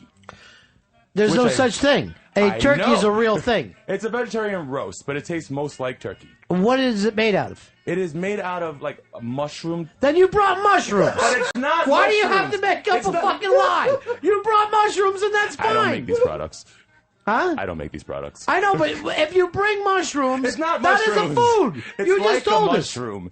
It's like a mushroom, but it's like more tofu based. It's like a Then you brought combination of tofu. things. You did I not brought bring a vegetarian turkey. turkey. That's all. That's what they call it. They are wrong. A turkey is an actual Taste thing. it. It tastes like that. That's all Does it have vegetarian skin on it? I think it does kind of have a little bit. You'll like it. You'll like it. It's a surprising dish. We all thought he'd be bringing some dandy candy. Thank you, Franklin. Dandy candy. Oh, up next, we have the wonderful float, Angel Pop. Oh. Hi, happy Thanksgiving. Happy Thanksgiving to you. Looks like the balloons are coming down the street. You look fantastic, darling. What do you have today? Thank you. I brought roasted rosemary and garlic baby red potatoes and Mm. a chocolate pudding pie. Oh, I will be trying your pie. Congratulations, and you look fantastic. Thank you. And I'm picking you as the princess over that little Frenchy kid. She's out. Yay. It's a look- wonderful shirt she's wearing. It Ron. is a wonderful shirt and a wonderful life. Thank you. All Thank right. you so much, Angel Fuck, everyone. Oh, whoa, everyone loves the next float, Riley Luck. Riley Luck. Hello, buddies. Nice to see you, buddy. Hello. Let me just ask, did you smoke a joint before you came here today? No, I couldn't. Yeah. I got out of work. It sucked. Oh, God. But today I brought Caprice. Tomato and mozzarella. Ooh, tomato and mozzarella. Excellent, Ron. Well, we're going to have the most Italian Thanksgiving ever. This is starting now to look like Columbus Day. Or the last Sopranos episode. Thank you so much, Riley. Oh, there you Luck. go, Riley. Always There's a your float. favorite. You never know when the floats. Well, we thought we could get rid of all the Brooklyn guys, but apparently there's one left. It's Jimbo. from Hey, Brooklyn. Jimbo. Happy Thanksgiving, everybody. Happy Thanksgiving to you, my friend. Hey, Jimbo, what'd you bring today? A box of cookies and a box of cannolis from Fortunato's over in Brooklyn. Beautiful. I'm so glad to have Italian food. I'm taking it to Brooklyn. Did you run guys into like- any friends over there? No, nobody wants one. I can't sell them. The Brooklyn guys love their cannolis. Thank They you really so do. much, Thanks so Jimbo. much, Jimbo. And thanks for dressing up. You look like $1 million. You Very really do. classy. One of the classier floats you'll see, Ron. And Ron coming up next. Oh, no one really likes this float. It's Earl. Earl, Hello, everyone. you're part of the show. I understand. You're not a float. You don't belong there. I know, but I just In the wanted- back of the line. I would be remiss if I didn't bring my mother's great sweet potato pie. Earl, get off the float. You're part of the show. Terribly sorry. Once again, Earl ruins Thanksgiving. And here we go, the big finale, Ron. Oh, this is it. Very Oh, it's what exciting. everybody waits for, the old boy. The final float. It's Hard Rock Johnny and Turkey. Wow. Oh, boys. I have an assistant today. I have a stalker Patty with a turducken. Oh! Go ahead, Patty. Say something to Ron and Just Fez. gobble for us, Patty. Happy Thanksgiving! And give us a gobble. Gobble. Gobble, gobble, and a French turkey that said gabelle, gabelle. That's very Good one. That's a good joke. Stalker I will PM say in. this. Get a picture of that turkey. That turkey is beautiful. That is a gorgeous looking turkey, Johnny. Thank you very much. It's unbelievable. Again, you should be over here. It smells divine, is Yes. the word I would say. Thank you all so much, and thus concludes the wonderful Parade of Side Dishes. The Parade of Side Dishes. 2008. What a wonderful parade it was, Ron It and really Fez. was a great one. Now, when I said to get a picture of this, Earl thought I meant this second. He's got all the time in the world. Let's stop in front of Ron and take a picture. I'm on a float. I'd be remiss if I didn't say my mom made a pie. Fezzi, it is a wonderful, wonderful Thanksgiving. It's great to actually be able to spend it with all you guys and the listeners. Now, I don't know what it is, but every single year, even when I lived in Florida, I would always have to bring up my chick and my kids to see my family in Chesapeake, in the upper part of the Chesapeake on the Eastern Shore. And we'd always make sure either out of Baltimore or Philly, we would catch, of course, the only Thanksgiving song that's ever been done, Arlo Guthrie's Alice's Restaurant. You know, when I was up in Worcester, Massachusetts this year, I went to the old Alice's Restaurant. Wow. And people there said to me, I asked them about it, and they go, you know, we're really tired of talking about it. A guy ate a meal here 40 years ago, and people don't shut up about it. Do you have any songs that are tradition for you, Fez? I'm trying to think. Not at all? No. How about for you, Dave? Well, we do Irish Eyes Are Smiling on Thanksgiving. Even though that doesn't make any sense, it's a St. Patrick's Yeah, thing. but that's what we do. Hicks, do you and your mom sing anything to Me and You Against the World or anything like that? None of that. They listen to Rage. Love Child. Yeah. So I'll throw this one out for my kids since we're going to be driving along listening to this. And again, I don't know why everyone has to listen to it. Oh, and also I want to say to Mike. So here we go. It's Alice's Restaurant on the Ron and Fez Thanksgiving show. My personal favorite gift, the Bobo giver of the world, I would call him, not Bobo from the Ron and Fez universe, our friend Daniel Bobo Curlin, is GVAC, who brings paper plates and utensils. And Ron Paper goes, plates and utensils. plastic forks and knives. Which is, to be honest, something that probably would have been needed. By the way, GVAC's passed, right? R.I.P. GVAC, yeah. Jesus Christ. Fucking IPA for everybody who we lost. That's hysterical. I would trash him more, but he's no longer with us. I mean, I shouldn't even be laughing at that. That was not me laughing at him. That was me laughing at something else I was thinking about. The Simpsons Great had a show. funny little sketch. But the point is, that's hysterical. Absolutely. And Fucking Ron plate. calls him out right away. He goes, for $3, you get to eat all this, huh, GVAC? And GVAC doesn't like fighting. He goes, yep, seems like a good deal to me. That's good. He also had an issue or a thing with Sheepy, where Sheepy didn't like GVAC. GVAC pretended like he liked him. Do you know any of that backstory at all? I don't recall Okay. what the deal was. We didn't get a lot of the details other Yeah. than at one point Ron goes, his goal would be for them to kiss, and Fez goes, well, we got to get Sheepy, and Sheepy goes, no, he's old. And like that got a good laugh. So I just didn't know if it was like a bit or if it was a real thing. Probably real, because I don't remember what the hell was going on. That makes perfect sense. Then after that, they kind of go into the gratitude segment where, much like your family, people are saying what they're thankful for, and That's a good tradition, in my opinion. That's something that all Thanksgiving dinners need to have. of course. So the first thing is Big A kind of starts to say he's thankful to be alive and breathing, and they point out that's the bare minimum, Big A. And I guess you're allowed, but yeah.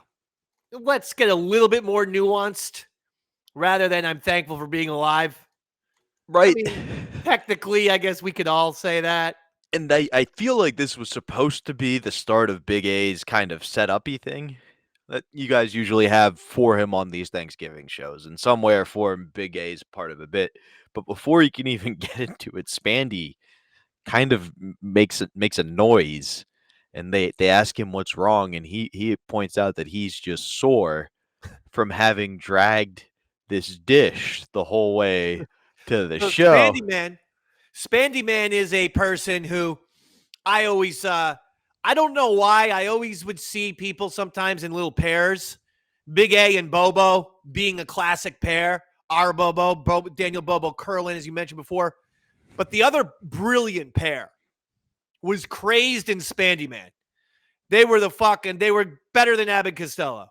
Really? Don't forget, those are the two guys who, when I went to David Blaine was fucking, in a fucking fishbowl or some shit like that, or doing something, hanging upside down. I forget what it was. And I put in one of my puppets. I think it was Roberto, the little puppet. I put him in one of those, plastic bins where you bring shit in. We filled that with water and put him in. And then we went down to David Blaine to talk to him. And for an ABC special, they showed us. Didn't show us talking, but they showed me, Crazed, and Spandy Man on that ABC special talking to David Blaine. Go find that shit. It's on YouTube. But fucking Crazed and Spandy Man is just saying fucking insane things. Hi, Mr. Blaine. Like he literally sounded like a 1985 Beastie Boy. He was like, hello, Mr. Blaine. And he was so fucking weird and funny that when you fucking partnered him up with Crazed, oh my God, those guys killed me. I love that combination right there. And yes, Spandy Man would just fucking come in and say goddamn totally insane shit. He said he was thankful for being alive, even though he was barely able to walk. But he also points out right away, do you remember what dish you brought in? No. Because right away, you and Franklin, I want to say rigatoni or something like that. Okay. You and Franklin set it to the side because you didn't want anybody to eat it. You were afraid it was going to be poisoned. Where did that come from? He was crazy. Spandy Man and Crazed looks like a fucking totally insane human being. However, when you really got to know Crazed, you would say, okay, he's harmless. Spandy Man looks like somewhat normal, somewhat crazy. When you get to know him, you go, oh, Travis Bickle. He's crazy. This guy might assassinate a governor. This is like a fucking New York City original fucking nut who you don't know what's going to happen with him. So, yeah, wild card, I can see him making it all, making the rigatoni all nice. And then just, dumping a nice little vial of cyanide all over it and just laughing, having a good time. A little bit of back and forth kind of happens because you're like, he was like, it's just a waste of my time and whatever Craze's real name was, money. And you go, and a lot of poison. It was a waste of all that poison you dumped in that dish. I'm saving everybody from. Yeah. And so then he says he's going to bring it home with him. It was a potential Jonestown massacre situation is what I think we were trying to avoid right there. I could definitely see all of us going down right there. Nobody would want that. No. So then Big A continues his speech in which he's thankful for air and breathing. And they go, the bare minimum again, Big A. And then he goes, I'm also thankful for Fez's fat head.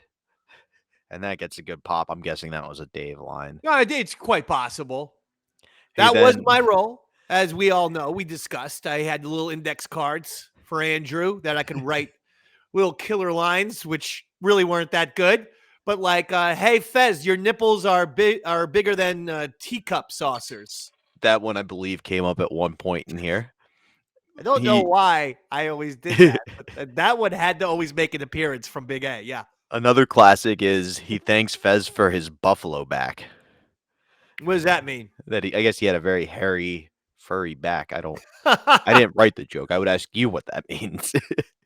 No, well, because you're saying he so much. Oh, Andrew was kind of doing like a speech like he does, but it was his list of things he was Andrew thankful was for. talking about Fez's back. Yeah, so he's thankful for Okay. Fez's buffalo back. So there you go. I'm making fun of Fez's hairy back, hairiness. There That it is. makes sense. Yeah. And then, as everybody's laughing, somebody's saying something. You just hear Andrew go, "Oh God, no!" Meaning whatever you wrote for him, he didn't want to say. That was. Yeah, he would do little things like that. Oh, I don't. Oh, I no. No, I don't. Oh God, no. Oh God, no. I can't. Oh my God. Okay, I'm not. Oh God. Okay, Fez. Oh God. Okay. You're really fat and stupid. Dave wrote this. Way to dine me out, Andrew. Way to fucking just interrupt everyone's chatting with, oh God, no. There was no persuading him on this one because he just went, "Oh no!" And the problem went, "What's wrong, Big A? Did your conscience just argue with you?" No, not this one. Not this one. I can't.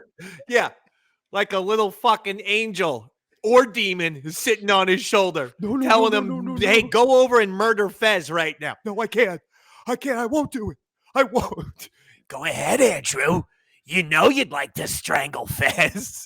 Oh, no. Oh, God, no. Oh, God, no. I can't. Don't make me do it. You want to do it. You want to kill him. Oh, no. No. No, I can't. So that's Andrew.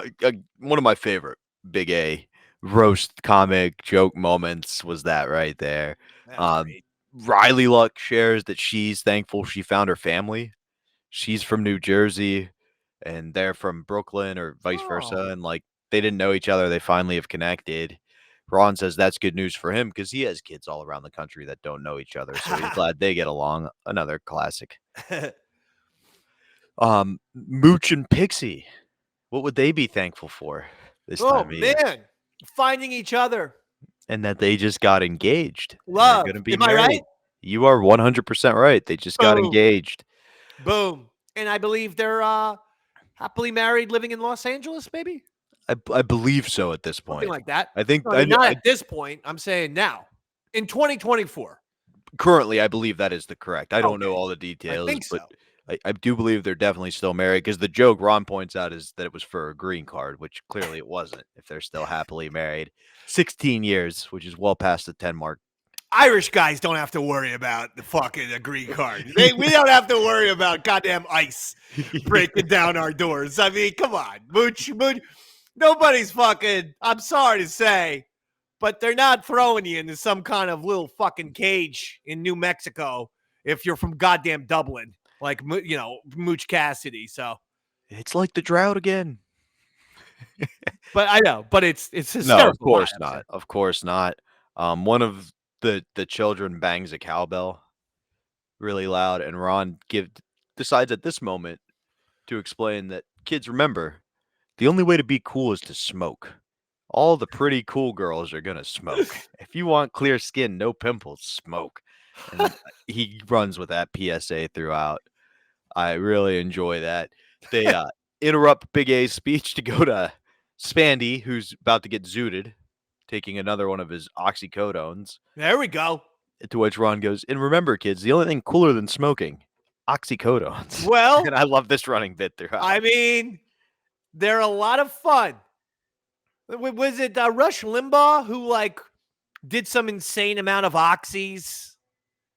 Like he was eating fucking 100 oxys a week or some crazy shit. Like he had Babe Ruthian numbers when it comes to fucking popping pills. Like Rush, yeah. Yeah, wow. That's amazing. And I mean, who doesn't love a good painkiller here and there, but you got to spread them out to feel good. Yeah, but when you looked at his numbers of how many oxys or Percocets or whatever the fuck it was like, Jesus Christ. It's like he had to be like Barry Bonds. He had to get on steroids in order to do even more harder drugs at a, high volume. Yep, I wonder if anyone ever did that. I'm going to get on roids so I can fucking up my oxy count. think it goes the other way. I'm gonna up my oxy count so I can do more roids, but maybe. No, you never know. But I like that. I like that. So that occurs. I'm trying to see what else happens before the break. The last thing that really occurs is that Craze decides to do another freestyle, kind of out of the blue. There we go. A little rap. And what I wonder if we could get Craze on here. I wonder what he's up to these days. I would have no contact information for most of these people, including Crazed. Well, I'm thankful that we've talked about the first part of the episode. In addition to this first part, one last thing that kind of happens every Thanksgiving, Ron talks about his family tradition is that he and his kids would drive from South Florida to back home in Pennsylvania, and they would hang around either Baltimore or DC and try to hear the only Thanksgiving song in addition to The Last Waltz that he knows of. Do you know what this song is? Alice's Restaurant. Of course. Arlo Guthrie's Alice's Restaurant. We're not going to play that here, are we? I mean, it's definitely going to be in the episode. Not the whole song. The whole 9.5 minutes. It's not. I am making an editorial fucking decision right now. Everyone can get Alice's Restaurant on their fucking YouTube. It's going to be on radio on a 24-hour loop. We can't do that's like trolling people. But you can eat there anytime you want. Let me be very real with you. I seriously forbid you to putting that 20-minute song in this episode. I forbid you to do it. I don't think it'll be the full 20 minutes. It's whatever parts in the Ron and Fez show. Minutes and 0 seconds. We don't fucking fill time with stupid shit like that. We're not filling time. It's our Thanksgiving episode. There is no Alice's Restaurant on this episode. All right, maybe the next episode then. We're not playing that fucking song on this show. Do you understand? I need to have your goddamn word right now because I obviously I can tell that this was a real idea that you had. It's fucking terrible. I just haven't listened to the source material that closely to know whether or not the whole 9 minutes is in there. I'm going to do my best to make sure it's not. The song is 21 minutes long. Okay, well, in the notes it says that there's 9 minutes of the song. Don't play the song. Do you understand what I'm fucking telling you? Well, if people need to fill time between this episode and the next, I understand what you're telling me. So if they do, then they can head over to your YouTube channel and check out one of the other amazing shows you have, such as... Oh, are we wrapping it up? Yeah, we're wrapping up the first part. Oh, okay. Part 1 is being wrapped up. Davey Mac Sports Program, every Monday, best independent sports show in the world. Don't take my word for it. That was what the iTunes editorial team awarded us with. Yes, we won Best in Show, iTunes. Best independent sports podcast in the world. Got a little graphic, a little badge that makes it official and everything. So go check out the award-winning Davey Mac Sports Program. Yaddle Chattel back in December. Eastside Davidson Wrestling Show. EastsideDaveCountry.com is the website. Patreon.com/EastsideDave for these episodes premiering, other little shits, early access to DMSPs, so on and so forth, and all kinds of funness. I'm going to get to the IPA, baby. I'm going to start hitting the IPA. Part 1 of the Thanksgiving episode is done, and part 2 will be released before Thanksgiving for the Patreon audience. Absolutely. And if you want to see me do some comedy live, November 23rd, I'm at the Laughing Stock Comedy Club in Harrisburg, Pennsylvania. November 23rd? Yep, that is Saturday, November 23rd. That's shortly before Thanksgiving, the Saturday before. And one day after? Dave's birthday. My birthday's November 1st. Okay, good. I wanted to make sure I didn't screw that up. And you never even gave me a gift, you son of a bitch. You got your episode on time. It's the one thing you wanted, remember? Literally, last episode we did this. You said, all I want for my birthday is this episode on time. Fine. November 22nd. Does that date mean anything to you? D-Day? John F. Kennedy was assassinated on November 22nd. D-Day for Catholics. D-Day didn't take place on November 22nd, dickwad. Fucking Kennedy was assassinated on that date. I don't. Jesus. I choose not to celebrate the death of our leaders. But I get it, Dave. I get it. But November 23rd, if you want to laugh, unlike you would at the Kennedy assassination list, if you were my 11th grade teacher who just watched it on loop laughing, and I was like, I think he had something to do with it. Oh, man. Come see me the night before Thanksgiving. It's Earl David Reed and Friends show at the Harrisburg Comedy Zone. Ooh. All the proceeds go to Children's Miracle Network. I'm one of those friends, so come out. It'll be a good time. And sounds good. That is our first. That's part one. I'm going to close it up. Let me close it up. That's part one of this fantastic Ron and Fez Thanksgiving special episode of Davey Max Tales from the Satellite. I'm going to get some more IPAs in me. And we're going to have an explosive and fantastic part two. You must be watching it. Get ready for the fun. And I want to say to all the Eastside Davidians out there, once again, a big happy Thanksgiving to each and every one of you. See ya. This song is called Alice's Restaurant. It's about Alice and the restaurant. But Alice's Restaurant is not the name of the restaurant, that's just the name of the song. And that's why I call the song Alice's Restaurant.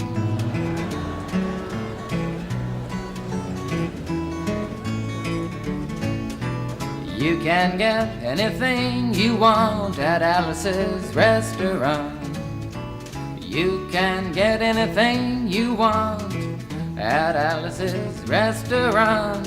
Walk right in, it's around the back, just a half a mile from the railroad track. And you can get anything you want at Alice's Restaurant.